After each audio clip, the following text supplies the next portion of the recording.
Hello and welcome to another episode of Scavenger Life. This is episode number 274 at scavengerlife.com. Welcome, trash elves. Happy Labor Day. Yes. And just to remind everybody, Labor Day in the U.S. is a public holiday.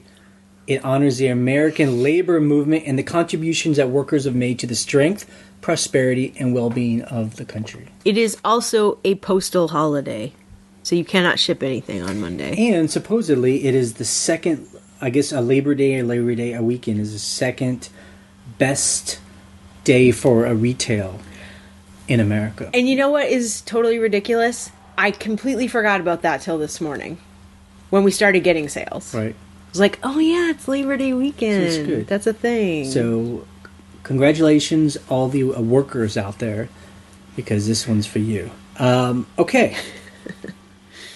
Let's get into it. This is the question I have for the week. Yes. Are you ready? Yep. Are watchers important on your its listings? You know, so Yep. when you list an item and you go to the item stats, it tells you how many people are watching it. Right. And does that matter to you, Ryan? To me? Yep. I feel like it matters right when I list something. Yep. If I'm getting high views and a couple watchers, I'm like, oh, that's something that people might be interested in. But after several months and it hasn't sold, Yep. does it really matter? So do you actually like wake up in the morning and look at that stuff and check it? If I've just listed some stuff, like I listed a bunch of stuff last Right. week, I'll open my active listings just to see, are they getting views? But not like forever, like just if I have some recent, because if something has 0 views, I'm like, oh, is something wrong? Did I like do a wrong keyword or something? Is that even possible to have? I've seen a couple things where 0 views, and Wow. I'm like, I don't know if that's an eBay glitch or something, Right. because you're like, I clicked on So it. does any of that information make you change the listing?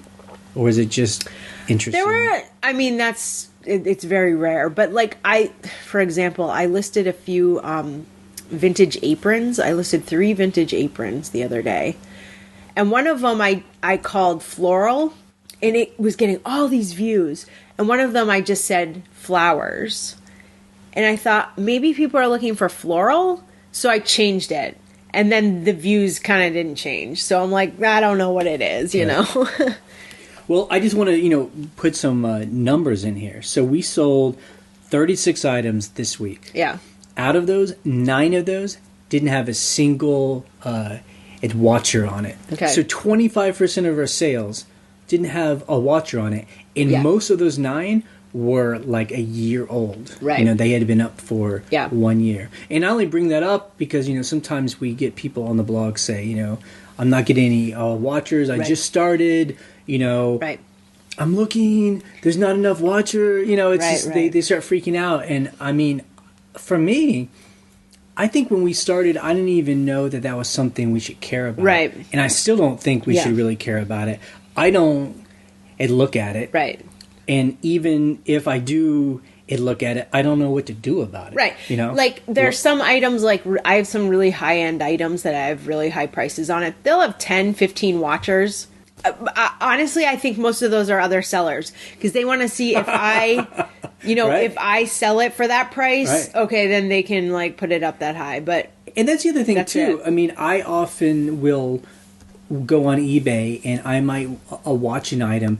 I'm just bookmarking. You're it. bookmarking That's it. all it is. Yep. I might not ever have an idea of buying it. Right. But I just want to keep an eye on Yep. it. Either because it's like you said, is this person going to sell this item, or I'm bookmarking it like I want to buy. It's one of these. I'm not going to buy this one. eventually, like I just, yeah. Like, I'm not going to buy this one, but I just want to remember that this is the kind of item Yeah. I want to Yeah. buy.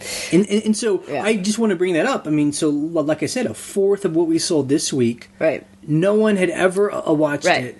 Never. For over a year. And mean, it still sells. That's the thing about long tail item. Like, okay, we sold this hat this morning. Golden retriever, a hat with a golden retriever on it.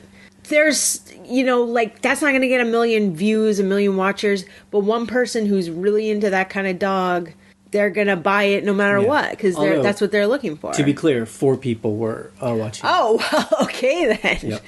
All right. So- Okay, pick something else. But the thing before that, we sold a scarf. A scarf. It was a Christian Dior scarf. It And we was a sold very high-end scarf. And we sold it for $140. Zero watchers. watchers on it. You know, we sold a Yeah. a lamp, a drafting lamp, and we had this for a while. Yeah. Zero people were And someone bought watching it. Yeah, because that's the beauty of eBay. Right. You are searching by keywords. You are looking through those search listings, and you're picking the one you want. And, you know. And again, most of this is only true. People hearing this, if you're like us and if you're mainly selling vintagey, more uncommon kind of items, Right. you know, rather than, again, if we were to be running like a wholesale Amazon Yeah. store where we have like a warehouse. 8 different items, but we have 1,000 of each of those Yeah. items. There's huge competition, iPhone cases, you know. Yeah. Then I would maybe care if people are watching it, you know, Right. because I bought these to sell because they're supposed to be really popular. Right. The kind of stuff we buy and sell are the stuff that It's isn't very very unpopular. Isn't very popular, Yes. you know? And, you know, again, the idea is we don't care when this item sells. We just care that it eventually sells. Right. And as long as something's selling every day, it doesn't matter to us which one it is, you know? And so, Right. So let's talk about it. We wake up today, Yep. and we've already sold $400 its worth of items, and it's Right. only 2:00. Right. You know. I mean, this is like a dream day. Yeah, you but know? I mean, this isn't that uncommon, and I guess Mm-hmm. for us, this is the way it works. You know, there are the quieter, normally days in the during the heat and summertime, and things don't sell a lot then. But then we still. It's list, and then there are days like today when people are just buying, Right. And there's no It's just a reason buying. for it, Hopefully, it's a buying weekend. Right. You know. and so Right. we just have to learn to be patient and know that everything eventually sells. Yeah. And does that make you feel good? Yeah, I feel great, but the problem is, I'm like, I want every day to be like today. I want every But weekend that's to be not like this realistic. weekend. I know. though. That's I the know. thing, you know. Yeah, And, it's and I just think not. I think that's what we've had to teach ourselves is that there are cycles, and that, Yeah. you know, And we know that. Enjoy the days when things are selling well, and when Yeah. they aren't, you're just like, well, no one wants our stuff today, you know. Yeah. So one thing on eBay we learned. Yes. So I interviewed a man named John.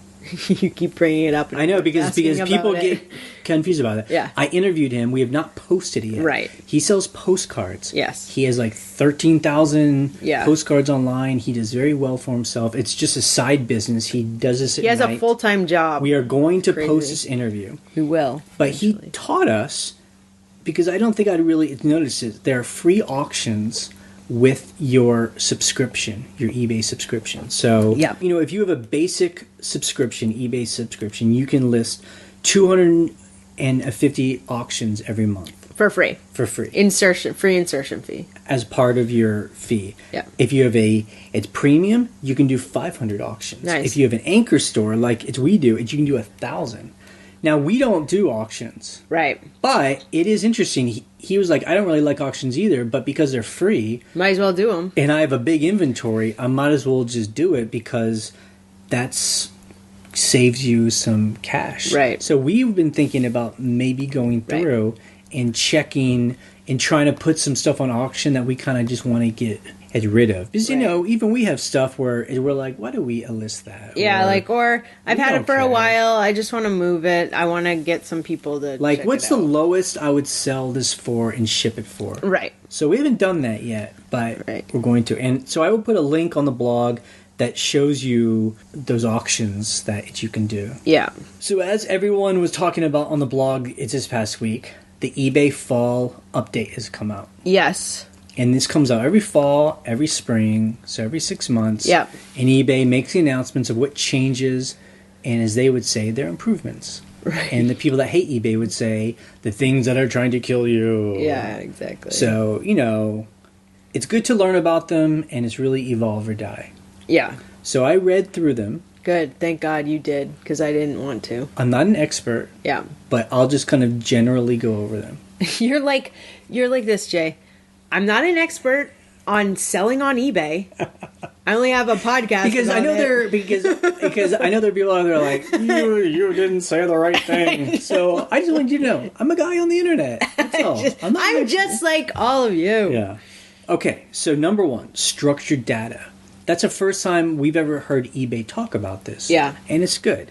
It means that when you list, they want all the information to be structured because that's what Google likes. And now what structured means is item specifics. Those fields, now we've talked about this a little bit on the blog through comments.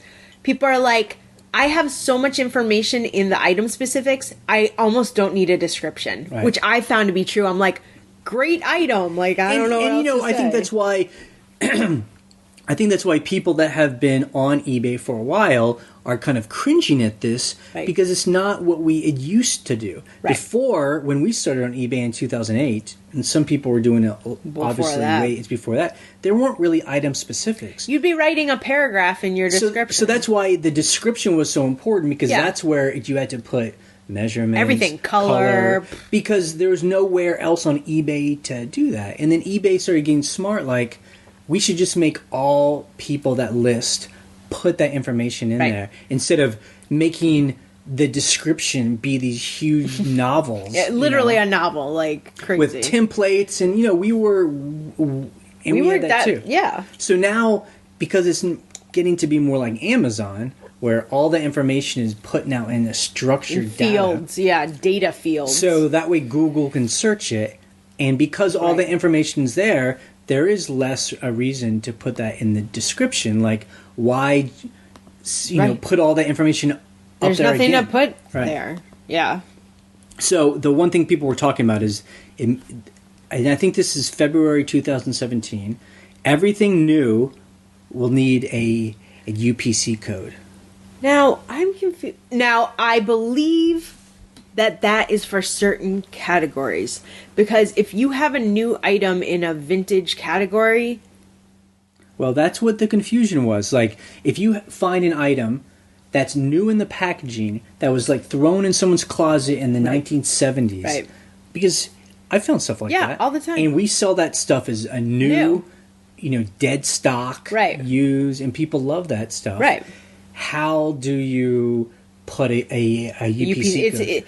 Somebody said they heard through a cousin of a neighbor that on eBay Radio there will be a way to generate a code for an item that never had a barcode. It was made before the time when... You know what it sounds like? It does sound like Amazon, because sometimes you'll see some used item and it's got a barcode and you're just like, how did the... Or, I'm sorry, an old book, not a barcode, an ISBN number from a book from the 40s, and you're like, how did they get that ISBN number? Right. It got assigned to the... So we don't know. More will be revealed, and that's normally how these seller updates work. It's like, we all get the initial info, and then it's like, all right, how's this going to work? And then it kind of all filters through.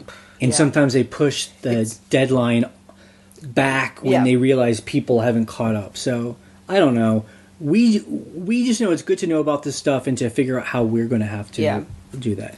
The other thing is no active content. Right. And we've all talked about this. It means that in the description of your blog, in the description of your item, you can no longer have, and people are going to be crazy about this, but I probably won't say it's just right. Like JavaScript, actionable things where you click it and something happens. Right. Like okay, remember those like Optiva scrolling galleries of like thumbnails of your items? You can't have that anymore. Right. That's like the best example I have. Gotcha. Yeah. But a YouTube video, that's not active content. So a YouTube video demonstrating that your record player works. I'm very nervous that you're not saying the right thing. I'm pretty sure that's right. So anyway, each of us have to do the, figure out what's right. But the whole point of it is the description shouldn't have so much crazy stuff. When you try and load it on your phone, it goes crazy and doesn't show up right. Yeah. It's clunky. Cleaner is better. It seems like it's what they're talking about. Okay, the next thing, seller performance standards. They're going to have more clarity on what you need to do before you'll be suspended. So, like, if your percentage of like late shipping or cases closed against you starts getting close to where you're going to get in trouble, they now suppose they're going to start giving you a warning and tell you, this is what you got to do. That's really smart. Ship on time. Stop not giving people refunds when they deserve it. That kind of thing. Returns. You can soon offer a replacement or to exchange the item versus giving the person a refund. So basically, if that's kind of cool, because there's been times where someone's like, this shirt doesn't fit me, and I'm like, I would love to just be able to be like, do you want another shirt? Let's keep the sale here. Well, Ryan, I'll tell you how to do that. Good, tell me. You actually have to opt into it. Okay. Where, I don't know where it is, somewhere. I'm going to put the link on the blog and you can dig down. But you have to opt in, so when someone says, I want to return this, it will give them that option. I just want another one. I want to exchange it for... like credit, basically, right? or whatever. And so the customer can choose to do that. I think for us, it doesn't really help us because, again, we're selling a unique item. So this seems like it's really only good if we're selling iPhone cases and someone's like, I just want another one. And you're like, take it, But we have in the past said, okay, you spent $25 and the item, you don't want it. Do you want something else for $25? Has that ever worked, though, for us? I don't think so. Because they're like, that's the thing I wanted. I think it's a good idea, but I don't know. It's most people are like, just give me my That's money true. back. Okay. The tools. It's Seller Hub. Yes. Which many of us have access to in America now for a year. A while, will now be the normal. That's just that will be your dashboard. So that old dashboard will go away. Yeah. And if you haven't opted into the new hub, you should. It's easy. It's great. It's much cleaner. I was very hesitant.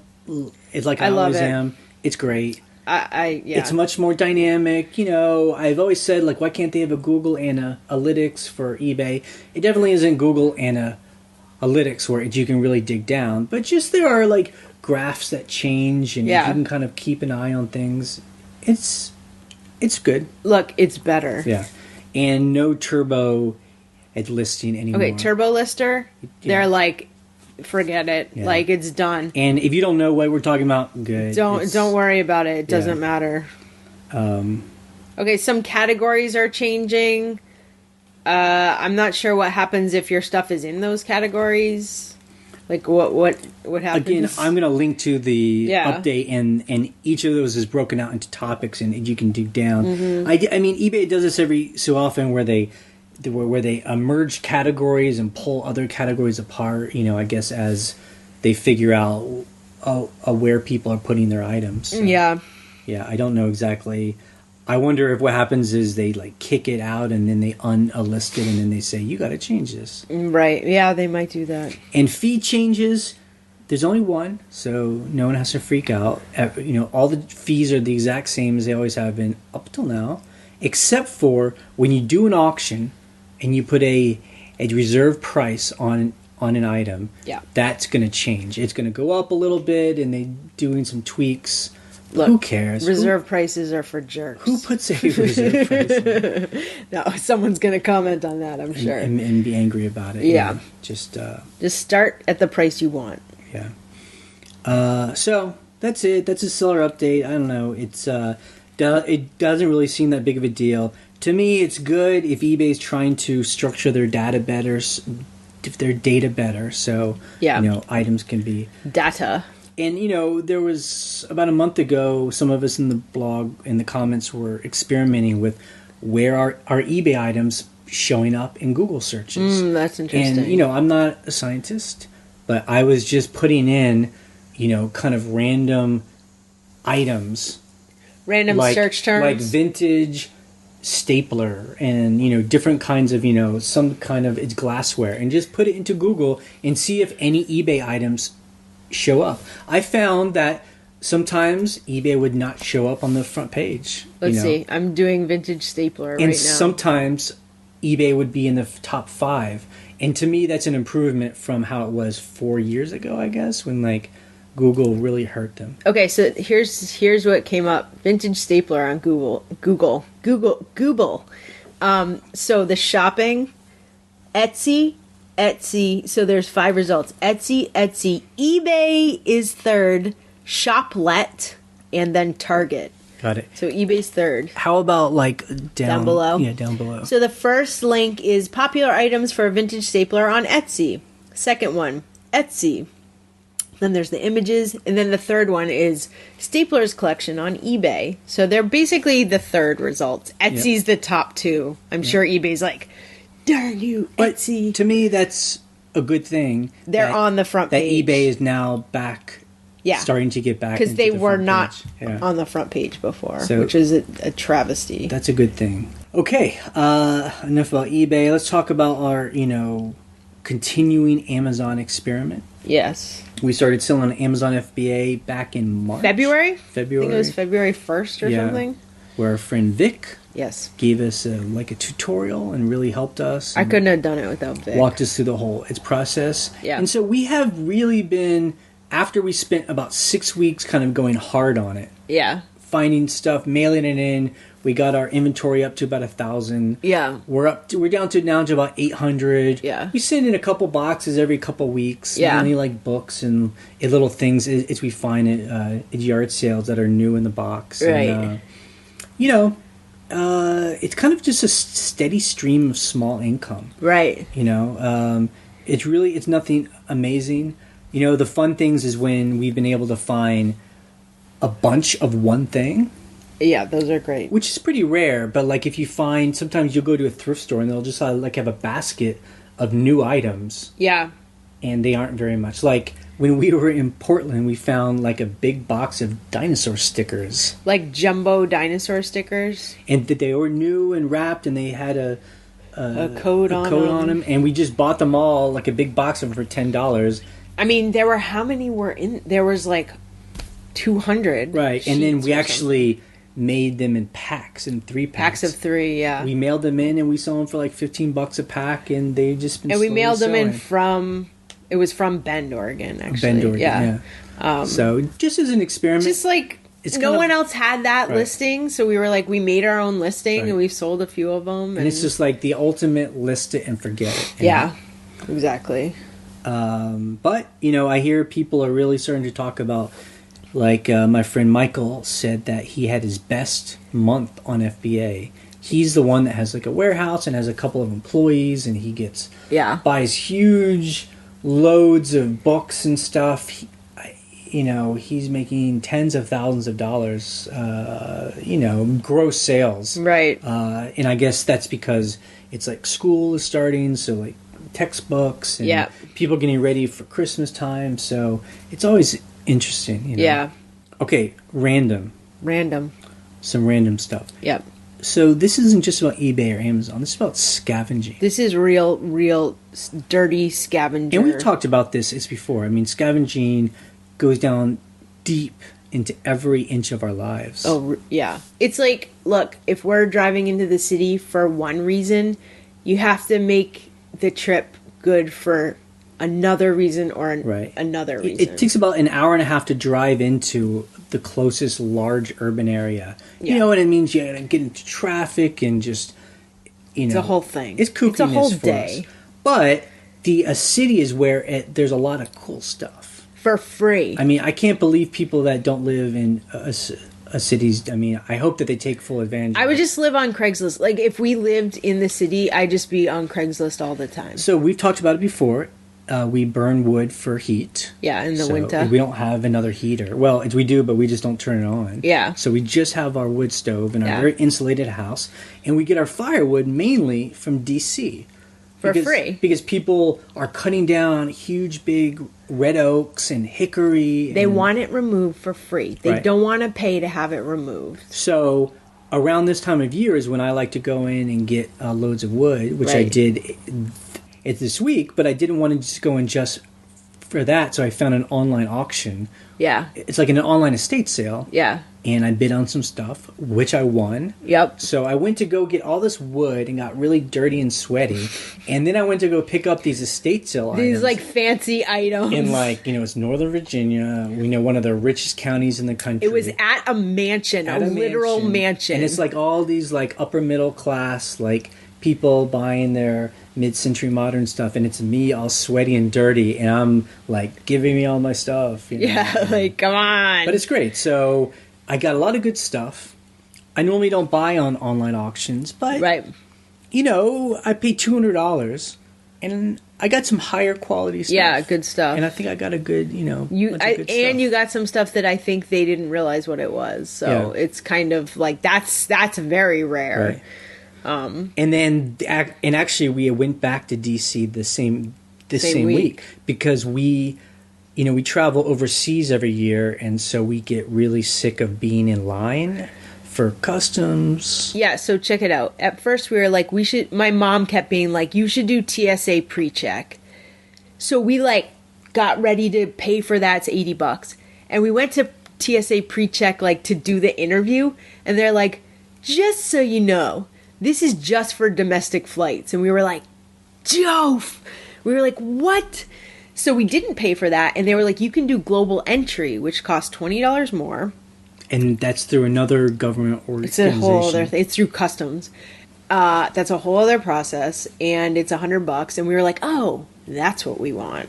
Right. Luckily, we were doing other things in the city that day. But so it's with that you have to do an in-person interview. Yeah. Both of them with the customs. But, yeah. But it turned out great. We're going to have it. We have it now. We just got it for our Ireland trip we're about to take. And supposedly the way it works is when you come back in the country, instead of standing in those long lines after you've been on the plane for so long, you just go and you scan your passport. You get a retina scan. No, I'm just kidding. No. It's basically like that, though. They do your fingerprints. You're like we're in the system for sure. Yeah, and then you just skip on by. It's great. It's great. And you have pre-check, so you don't have to stand in the TSA line. You're like, pre-check, go through, don't have to open your bags, nothing. So this week we had to go do that interview. So we went and got a second load of firewood. From the same people. This great hickory, it's and hickory's great wood to burn. Whole truckload, dirty and sweaty. We park in the airport parking lot because that's where the office was, and we changed our clothes. We brought a change of clothes because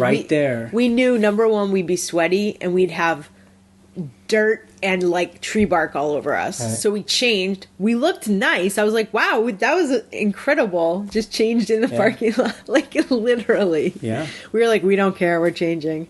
And it was great because then we were in the airport for less than 45 minutes. It was awesome. But both times we made these trips, every trip as efficient as possible. Yes. And we brought home, huge truckloads of wood, which will last us for... Basically, you want, for us, when we're traveling into the city, you want to make the trip as efficient as possible. You want to do as many things as you possibly can, because... Just even us just driving to the airport and back just to do that interview, that's a whole day. Right. So you might as well make the whole day worthwhile, not just... And we've done other things like buying appliances on Craigslist to pick them up. Going to IKEA, because IKEA's so far away, and so... We're just so proud of ourselves. Yeah, we're just so great. All right, let's talk about the numbers. In our first main eBay store, we sold 30 items for $2,100. Oh, thank God. Yep, we had a very good week. However, one of those items was a very high piece of consignment. Hey, that's okay. This week, for us, was kind of like, Stephen Schultz, where he'll, sell one thing for $1,000, and that's what we did. In our second eBay store, we made $150. I don't know. Our second eBay store kind of hit a wall. It's been very kind of quiet, but again, it's just kind of like cranking out some. It's money. I'll take it. And then our FBA store, Amazon FBA, after all of our fees, we net $382. Hey, that's pretty high. Not bad for Amazon. Yeah, and then on Bonanza, we sold 2 items for about $50. I $50. forget. I gotta look it up. Kind of nice, Yeah, I mean, it's just some extra sales, Okay, things we sold. Number 1. We sold a piece of artwork on consignment, so that means we get 50% of the, final after fee price for $1,000. We sold a limited edition signed print by this guy who does crazy pinup artists from the And so 70s. it will make $500 out of that. Yeah. And we do not like doing consignment. We Yeah. did an experiment. It was some artwork that's selling very slowly. We're making its money from it. I mean, in this case, I'm like, God, give me $1,000 piece of art all day long. But we don't I'll have sell those. Yeah. But for us, that's pretty rare. Yeah, those are rare. But that was good. So I sold, this is a funny story. So we bought these IKEA shelves for the farmhouse rental last year. And what's interesting about these shelves is they come with these metal brackets that help you stick the shelves to the wall. Basically, if you don't stick the shelves to the wall, they're gonna fall over. But the cool thing is they give you like 2 extra brackets per shelf, because if you don't have those brackets, you're kind of screwed. And if you put it, like, there's different ways you can configure it, so you might use 2 or you might just use 1. So I had we bought 2 of these shelves. So I had 4 left over of these very specific brackets. And I was like, you know what? I bet there are people out there who buy these shelves on Craigslist and don't have the bracket. And if you don't have the bracket, you can't use the shelf. So I was like, I'm putting the brackets on eBay for $13 each. So I think I've sold 3 of them.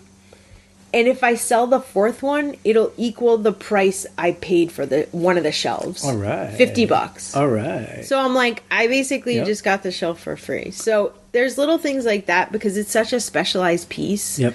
And actually, the first guy who bought it was a guy in New York City. And he even wrote to me, he's like, I bought this on Craigslist and I didn't have the bracket and I can't believe you're selling it. And I'm so happy. I'm like, you're the exact person why I put this on eBay. And it is interesting, if you search on eBay for IKEA items, Yes. all the new items that pop up, very often you'll look and see where the person is. They live near an IKEA. They always live near an IKEA. And the reason is this. So, because there are a lot of people like us, we live 2 hours from IKEA. And a lot of times IKEA doesn't sell certain things to, ship online. They don't sell a lot of stuff They online. don't sell a lot of stuff. But they've started to do stuff. But, so what we think they do is you buy something, you buy this little whatever, and then they just go over to IKEA and buy it. Like, they don't keep it at their house. And ship it to you, right. Ship it to you, Yeah. which is so It's smart. So it's just like a courier service. A service. You know? That's what it is. I really don't know why IKEA just doesn't put anything that you can buy in the store. Why don't you just put it online, I don't know, but some of those beds are so heavy. I mean, that particle board, you're like, this weighs a ton. But, I mean, anything that isn't, 500 pounds. Right. Like, I don't know. I don't know. That's a really good question. Yep, interesting. That's a good question. We sold a scarf. I don't know if you guys remember, one of our death piles was a huge bin of scarves. Oh of winter scarves, but also just like silk scarves. Frilly Grandma lady silk scarves. And so it was not fun. I didn't enjoy it. But we sold one of them today for $149. Full price. Christian Dior. Christian Dior. It was vintage. It was silk, and it was made in France. And we sold some more scarves earlier in a week. There are 3 of them for $45. And actually, those were silk Liberty of London. So that's a high end brand, but they honestly don't sell for that much. So $45 for a lot of 3, I was very happy. I think it's funny. I mean, things like fur coats and silk scarves. It's like no one cares about those anymore. Yeah. It's like it's not in the It's not in our style. Right. Like it's a very particular thing. Like, people really have to be into them. So we've said that we'll never buy scarves again. Is that true? Probably. Unless I see a high end brand, like Christian Hermes, like that's an obvious buy. Or Dior. I like to say Hermes. Yeah, well, you're a dumb American. Hermes. If you're saying it like that. We sold... So, longtime people that have heard our podcast might remember that we bought a huge lot of 800 bottles of as nail polish. Designer nail polish, high-end brands. From a place that sells, like, old tubs and wood. For some reason, someone donated all this stuff, and they didn't know what to do with it. So we bought them for $30 a bottle. Did you say $30 a bottle? 30 cents a bottle. Yeah. So we spent, like $300 or so on this huge like 800 lot. bottles. Yeah. And so we tried to sell them in different ways and in big lots, and we put a big price on it, and now we're just like, let's just get rid of these things. Yeah. We brought down the price to about $6 a bottle, and we started to use promoted listings on eBay. Yeah, because promoted listings allow you to do your multiple quantity listings. And they've been selling. I think we sold 3 bottles this week. Right. Which is way more than we've sold in the last year. I mean, I will say this. Last year, we did, I think it was last fall, we sold a box of 10. And it was either a box of 10 or a box of 2 boxes of 10. And it was $250. So we made back almost all our money on one payment, and then the rest is just gravy. So we're like, let's just try to move this. Right. And promoted listings have been helping a lot. Cool. Yeah. So you can tell when an item is sold. If you go to your promoted listings dashboard, it'll tell you how many times it's sold through them. Cool. And then they just charge you a fee. They charge you a fee on your invoice. But with our subscription, we get $25 of free promoted per listing. quarter. Right, per quarter. So I wish it was per month, but it's per quarter. So that was cool. We sold a lot of used doorknobs. Yeah. For $60, and this saved my butt because we talked about this the other week. I bought a big box of doorknobs. Each of them were in their own box, and they were selling them as these new doorknobs. And I talked them down to $40 for the whole box. It was like, I was like 12. Cool. And then Ryan, of course, opens them up, and they're like, no, someone took the new ones, installed them, and took the old ones and put them back in the box. So I was like, it was what we talked about. It was like the old switcheroo, and you always have to. I said this a couple weeks ago. There's this beautiful, at our local thrift store, this beautiful brand new router. It's like a $90, Wi-Fi router, and you're like, wow, they only want $5 for this? That's awesome.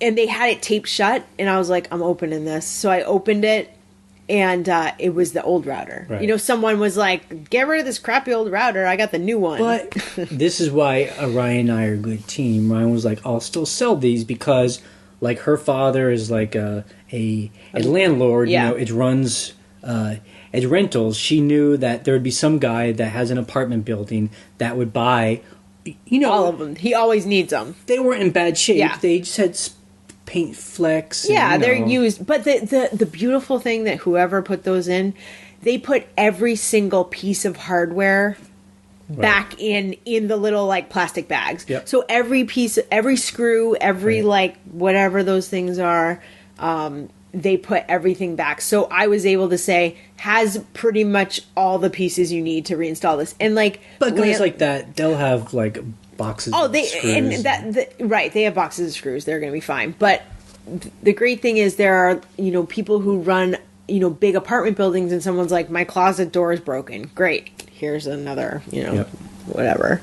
So we sold those for $60. You bought them for $40. We sold them for $60. We basically broke even. Cool. I made a little bit of money on shipping, but that's it. One of the things we sold today was, a fancy wool, it's men's hats. Yeah. A fedora, right? Or was it's kind of like a fedora. Kind of like one of those hats that no one wears anymore. It's from the 1950s. I think I bought it for about $10. It's a Stetson. I will say this. It's pristine. It's a pristine, 100% like beautiful wool Stetson in the original box. And if you go to a place like Austin, and I'm sure Brooklyn, but I know there's one store in Austin because we actually stopped in on it, and it's like a hat shop. It's like a bespoke hat and it's like, shop. A hipster guy is like, has these hats and he'll like fit it and like steam it, and right. And they're very expensive. That's who buys these hats. Right. We had it for $300. We ended up taking it off for $125. Look, we went back and forth with this guy. The thing is, I'm staring at the box right now. He said, look, I want cheaper shipping. I don't need the original box. So the beautiful thing about that is we sold the hat for $125. We can still sell the box because it's an original Stetson like 1950s and we'll hat probably box. sell that for $40. So yeah, I'll research the prices, but yeah. But we find that those hats, again, they have to be in pretty good shape, and certain styles sell better than others. They sell slow, but you can make a good amount of money. They can sell for high. Yeah. The real, now you've seen these on, I think last week Steven Schultz showed one of those beaver fur hats. Like they can sell for a good price because that is a high quality hat. If you buy a brand new Stetson 100% wool fedora whatever, that's going to cost you a nice price. Those aren't popular styles, but there are men who are into that. Like, look, these guys have mustaches and they have waxed mustaches. That's who I'm talking about. They're nice people. And they're riding a bike that looks like it's from the 1800s. Yep. That's who I'm talking about. If you don't know who those people are, you've never been to Brooklyn. Just don't look in their eyes.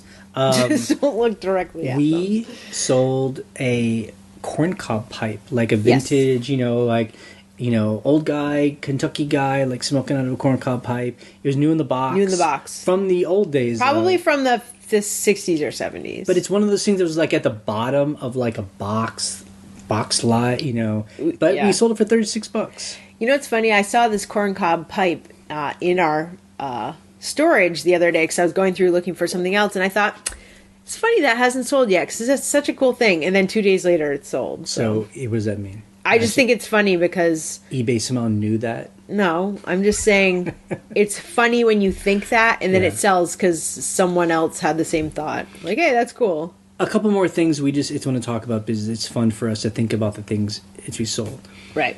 We sold it's photo cube for $15, and those are those ones like from the 70s and 80s. Yeah, where it's just like a plastic box. It's like an acrylic clear box, and you put your photos. Where you put a photo on each side, and again, this is something we just got like a yard sale for a quarter.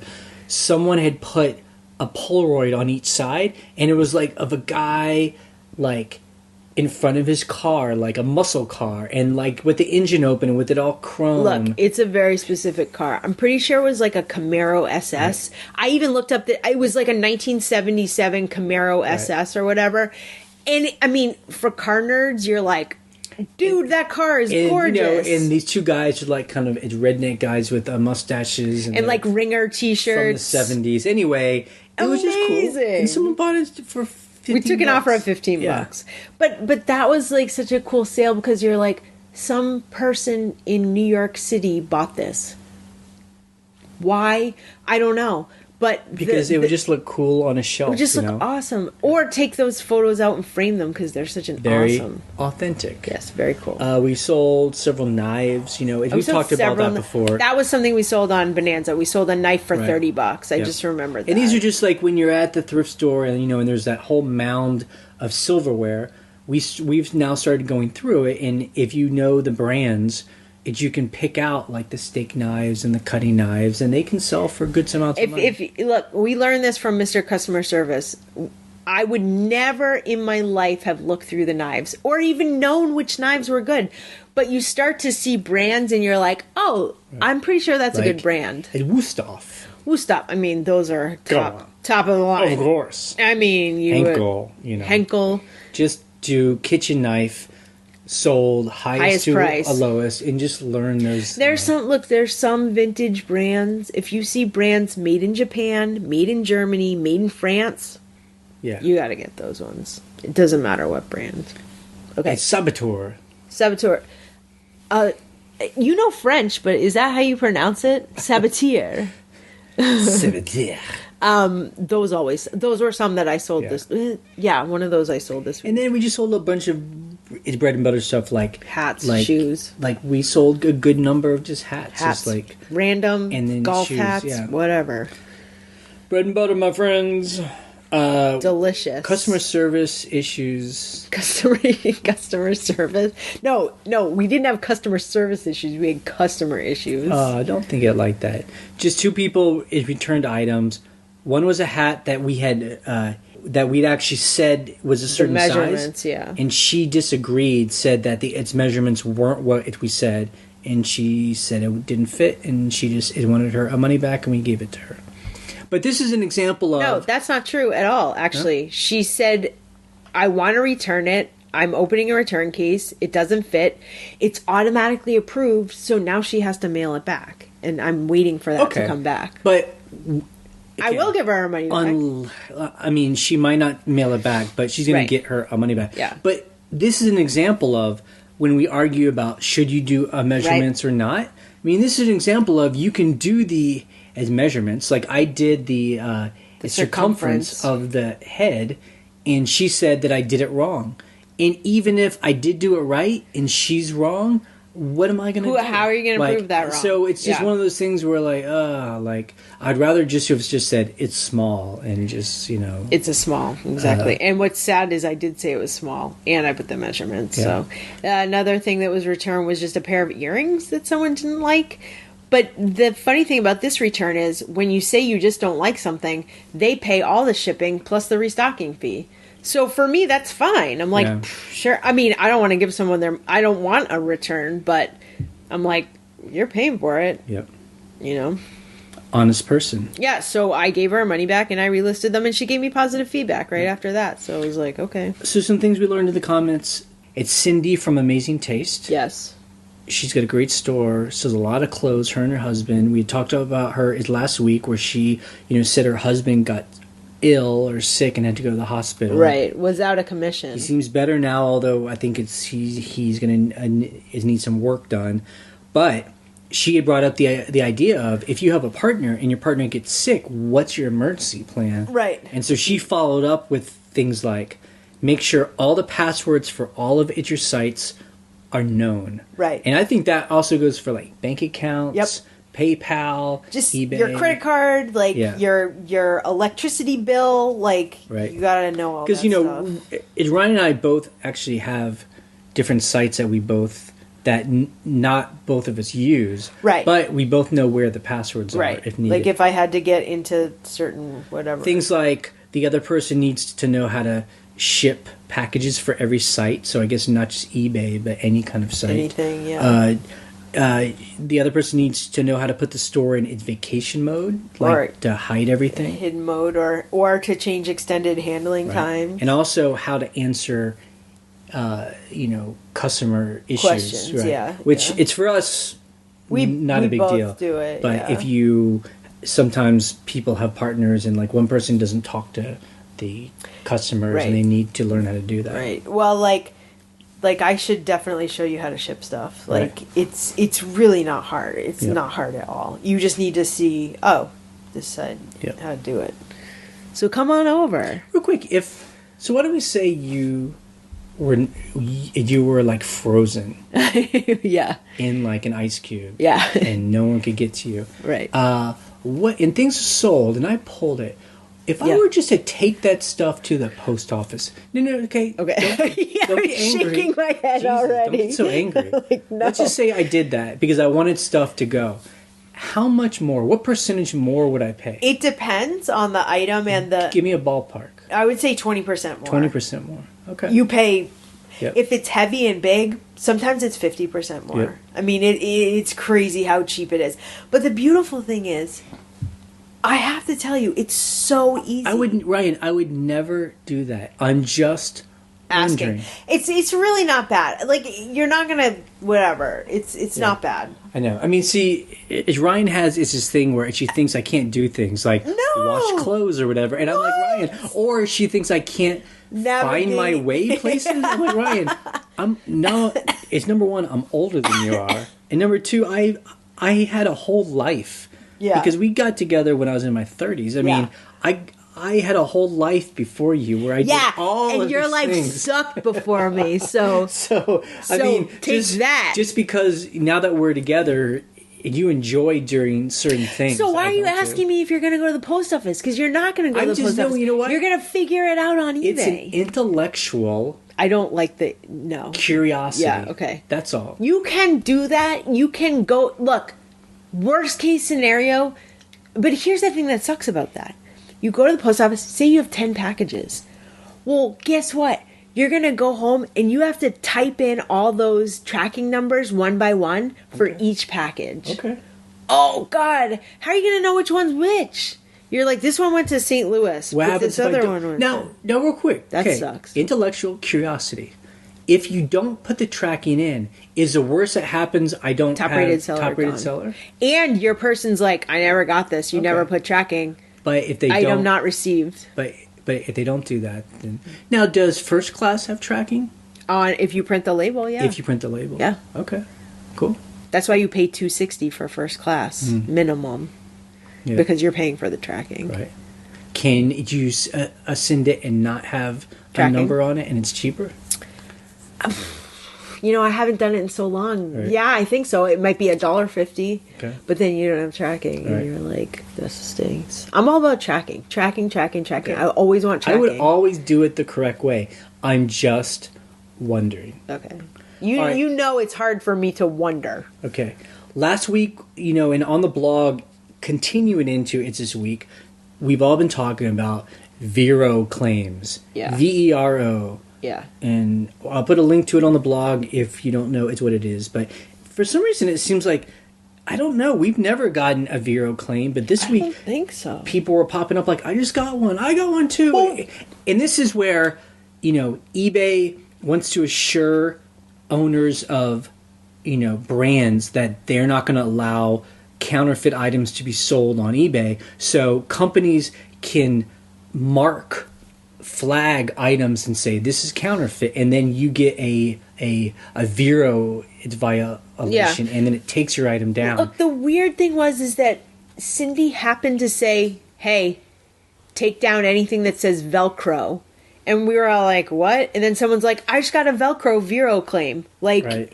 They must have been, she must have gotten one last week and it's new. And then, She So it's just, said that. so I was like, take all that. Because it's Velcro is actually like a brand name. It's not just some general term that a lot of us think it is. So Right. that company has to protect its trademark by making Right. sure people are using it in the right way. Anyway, Right. Cindy said the thing to note with a warning is that when you get a warning, you have to change your listing first. So take out the offending word or Right. do what they do.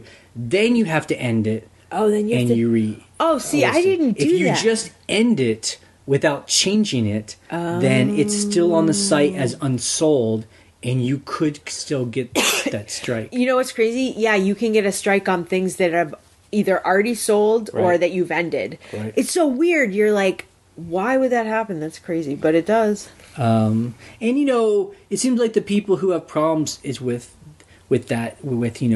companies that claim that items are counterfeit are like those big brands, Coach, Chanel, Gucci. Coach. So if you're dealing with that kind of stuff, and to be honest, we all know a lot of counterfeit does get bought and sold. So it's a game Right. you got to play. If you're wanting to step up and sell that kind of stuff, you have to be willing to Yeah. be able to prove it, Yeah.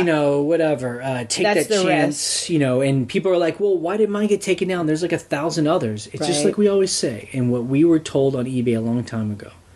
It's like a speeding ticket. Yep. Everybody speeds, you just got caught. Right.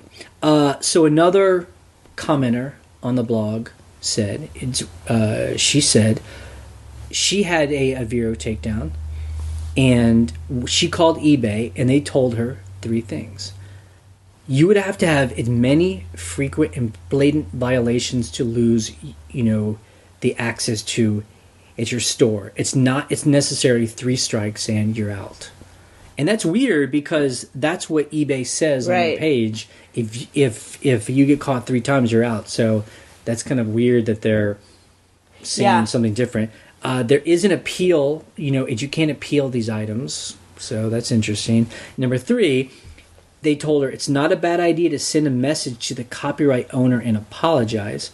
Some of those owners will contact eBay on your behalf and ask that mark, that black mark, be taken off of your record. Oh, that's cool. Yeah. Now, I don't Right. know. Sometimes customer service reps say things that others don't. But Yeah. I don't know. We're just passing on info.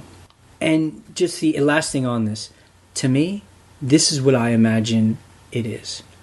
You have a big brand like Coach, they hire a law firm to monitor. Yep. And you know what this law firm does? They have some interns. Yep. First year law students, they're like, all right, this is what we want you to do all day. We want you to go through eBay, and if you see something that looks counterfeit, you flag it. Right. And take it down. Right. And that's what it is. No, and it's totally random, arbitrary, so it just depends on what some 18-year-old kid thinks might be, Now, someone one time sent us a letter that they got about a Vero, take this hat down, and it was like a Harley Davidson thing. And literally the email was like, intern at such and such, law firm. And we're like, see, it is the interns. Right. It is they're just like making work for them. Yeah. Right. Yeah. That's exactly what and it is. then they're billing that company $300 an hour. It's so crazy. Anyway. And then the last thing we heard from Shane, who sent me a link to this article that I will put on the blog. It's very interesting. Saying that there is more clothes waste in America than ever before, mainly because clothes at retailers, like brands, like H&M, instead of having it's our fall, group of clothes. Now some brands are having new lines of clothes every 2 weeks. Look, so it's called fast fashion. I'm pretty sure it's like Forever 21. That's their whole thing, is them this is trendy, make this t-shirt, and it gets made so fast and gets to stores so fast that they're just continuously rotating. It's not like look, if you buy Gap and you look at the label, look at the label underneath and it'll say fall 2010. Yeah. That's not even relevant to those stores anymore. Right. I mean, Gap probably is. That's why Gap is closing so many stores, because H&M and Forever 21 are just explosion. And I don't know where this article got these stats, but in the article it said 84% of unworn clothes in America in 2012 went into a landfill or were burned. That's so crazy. And that it's and again, I don't know where they're getting the stats, but it's a lot. They say 14 million tons of clothes are thrown away every year, So when we think of, stuff getting donated and us buying it or, selling it and, the kind where it gets bundled up into blocks and gets sent to Africa, it's still a lot. It's a minuscule amount of the kind of clothes just... it's just crazy. It's it's so crazy. It's oh man. And to me, it's so interesting that people. I mean, I guess if you have a certain kind of job, people buy new clothes. I guess you gotta buy new clothes, but I'm just I can't remember the last time I bought a brand new clothing item. It was so funny. We were in New York City last summer, and I was meeting one of my friends down near the Kmart at Astor Place, and I was meeting her there. I was like, I'm 5 minutes late. She's like, it's okay, I'm shopping. And I was like, you're it was so shocking to me. I was like, what do you mean you're shopping? For clothes for clothes at Kmart. Yeah. I mean, Kmart's pretty stylish in New York City. They have cool clothes, whatever. But it was just so funny. She's like, look at this shirt I bought. I'm like, you bought that new? Why did you do? There's a million. Salvation Army in New York City is so awesome. This is right down the street. Yeah, I was just you paid how much? It was crazy. So I don't know. I mean, it's just it's just so interesting. It's just a different. Yeah. It's so it's crazy to me. I don't know what it means. It just means there's a lot of clothes that people don't use. Even in Africa, they're we don't want your old clothes. They're there are too many of them. Stop sending us your old that clothes. Happens. Yeah, I mean that's why we exist, because there's so much waste in this country. We say it over and over again. People are sick of hearing it. And abundance. It's amazing. That's the only way. It's sick. We can only have the lifestyle we have because there's so much excess, and it's just strange. You would think that there would be a point where efficiency would start to work out, but they must make, big clothing brands must make clothes so cheaply. It's so cheap that they can make 100 items, sell only 5, and throw the others away because they don't care about them, and still make enough profit. I can't think about it. Okay, so our coming week. Well, this past week, so Ryan, you were a listing. Yeah, look, I was using my phone again for listing clothes. I feel like I've reverted backwards. Like, we started selling clothes and we would only have clothes on us. Right. And then I started, like, hanging them up nicely on our... Because we have hooks on our walls, like shaker hooks. Okay, I would do that. Forget it. I'm putting them on the floor. Like, I'm one of those people now. But I mean, let's be clear. We aren't, like, putting them on a dirty floor in a dark room and it looks gross. We have really nice heartwood pine floors. Yeah. We clean the floors and clean. the piece of clothes lays very flat on a beautiful heartwood pine floor with sunlight coming in. It's natural light. It looks great. Yeah. I mean, I don't think it looks bad. It could be a wall for all anybody knows. I think because it goes against everything we've, like, taught ourselves, where I'm like, it's so quick. I'm like, 3 photos, done. And really, we found that people don't really... It doesn't matter. It doesn't affect our sales. People are like, I love that t-shirt. I want it. So it's good. And then I finished some bins of fabric that I was talking about. So, fabric, yes. Basically, Grandma dies. Big bins of fabric that she donates because no one makes clothes anymore.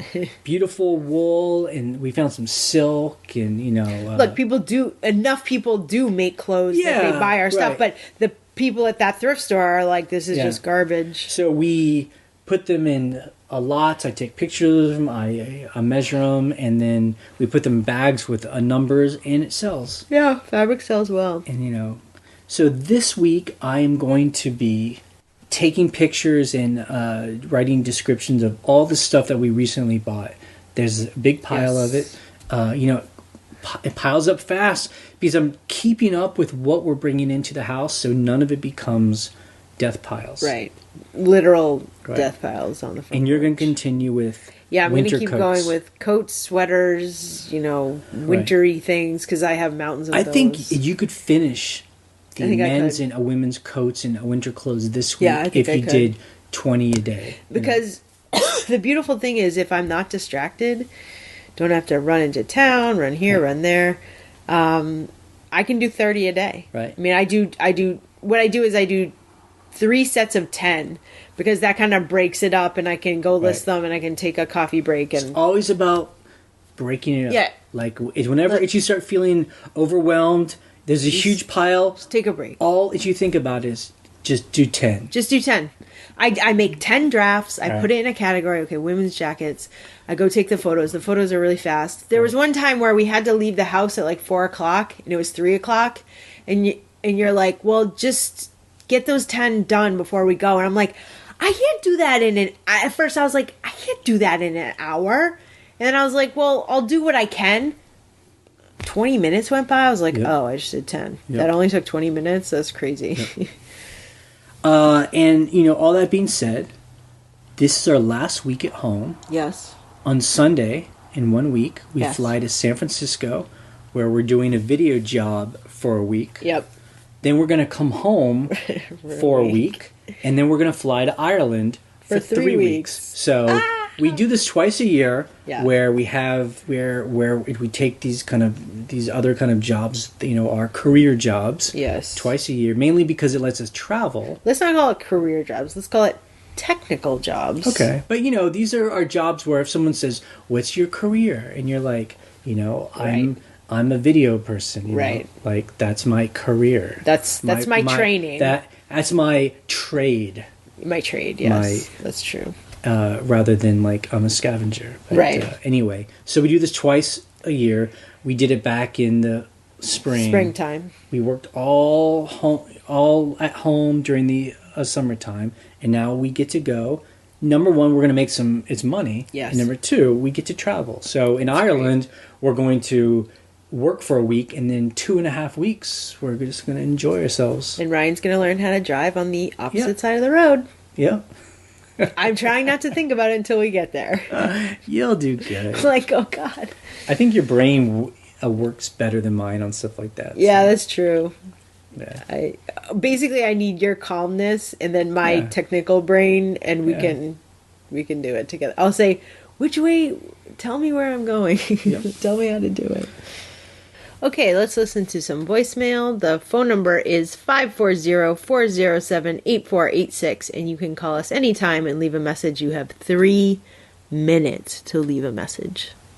Hi, Scavenger Life. This is the caller from California again, and I'm listening to your current podcast. And yes, you guys did touch on the topic I brought up about the funny listings with inflated sale prices, and that's exactly what I thought was going on, or suspected going on, is money laundering or maybe illegal items being sold with different descriptions.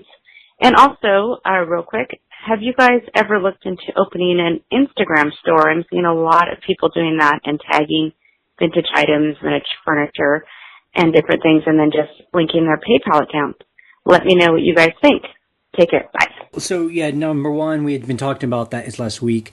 This caller had brought up the fact that, why does a stuffed animal sell for $5,000, Right. And people were saying, well, it's because of some illegal trade. Someone's selling drugs, and they're like, go on eBay and buy this stuffed animal for $5,000 and I'll send you a bunch of cocaine, Right. So we've talked about this. I think this is the 3rd week in a row we've talked about this. Yes, we believe that that's probably what it is. Or people are, bidding people up for, various reasons. Yeah. So it is weird. It's strange. As far as Instagram goes, yes, I've heard of people selling stuff on Instagram. I've never tried it. Maybe I should for some of my local items. That might be a cool idea, kind of like a Craigslist thing. The only problem I see with that is you're doing it outside of a system of arbitration, where if there's an issue with an item that you ship to someone, well, I guess if you do PayPal, then they would open a claim on PayPal, which kind of stinks. Yeah, I mean, I think, look, we've heard of people doing it, and it sounds cool. It sounds like if you have a group of friends, or you have a network who trust you, you're kind of selling to them. Right. It sounds cool. I wonder, I would love to hear if anyone does it, if someone can make a living selling on Instagram. To me, I don't know. I don't really see it. eBay does well. It's for us. Yeah. But, and plus, to me, it looks like it's kind of like you're kind of in a way, hacking Instagram. It's like there aren't actual Instagram stores that are official. You're just posting photos, and then you put your PayPal account in the text. Someone can buy it. Then it's all kind of an informal kind of thing. Right. But, if people do it, that's cool. We'd love to hear, how well people do it. I've just seen people say, I sold 10 shoes or something. Right. Which is cool. But not you do 10 shoes and another 10 shoes and then another 10 shoes and make enough to pay your bills. Yeah, it's a good question. Okay, that's it for the podcast today. You can check out our blog at scavengerlife.com for the links we discuss and to join the conversation. You can leave a question or a comment on our voicemail line. The phone number again is 540-407-8486. We post an episode every Monday morning. On Wednesday, we post a What Sells video so you can see the kind of things that people are selling and how much they sell them for. You can subscribe to us through iTunes or YouTube so you always get the latest episode. You can listen to our other podcast where we talk about our vacation rental business, and that's at shampooandbooze.com. And the big thing there is we just built a driveway. And it's done. Yeah, it was a huge project. And it's done. All got paid for with old shoes. Yes, exactly.